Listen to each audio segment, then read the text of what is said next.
જ્યારે હનુમાનજી થોડા મોટા થયા ત્યારે તેમના માતા પિતા એટલે કે અંજની અને કેસરીએ તેમને સૂર્યદેવની પાસે મોકલ્યા, જેથી તેઓ બધા વેદોનું જ્ઞાન મેળવી શકે.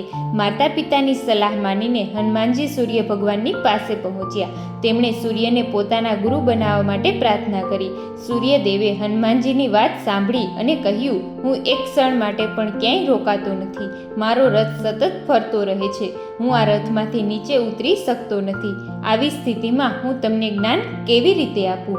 ત્યારે હનુમાનજીએ કહ્યું, તમે રોકાયા વિના પણ મને જ્ઞાન આપી શકો છો. હું તમારી સાથે ચાલીને જ્ઞાન પ્રાપ્ત કરીશ. સૂર્યદેવે હનુમાનજીની વાતને સ્વીકારી. આ પછી સૂર્ય ભગવાને હનુમાનજીને બધા વેદનું જ્ઞાન આપ્યું અને શાસ્ત્રોના રહસ્ય જણાવ્યા. હનુમાનજી પણ શાંતિથી બધું સમજી ગયા. આ વાતની શિખામણ એ હતી કે એમને વાર્તામાંથી 3 સંદેશ મળી રહ્યા છે. લાયક વ્યક્તિને જ તમારો ગુરુ બનાવો. બીજું, જ્યાંથી જ્ઞાન આવે છે તેને સમજવું જોઈએ. અને ત્રીજું, સૂર્ય જ્ઞાનના દેવતા છે. તેમની પૂજા કરવાથી આપણને પણ જ્ઞાન મળે છે. મિત્રો, આવા જ અવનવા ધાર્મિક અને શાસ્ત્ર સંબંધિત વિડીયોની જાણકારી માટે અમારી ચેનલને સબસ્ક્રાઈબ કરો. ધન્યવાદ.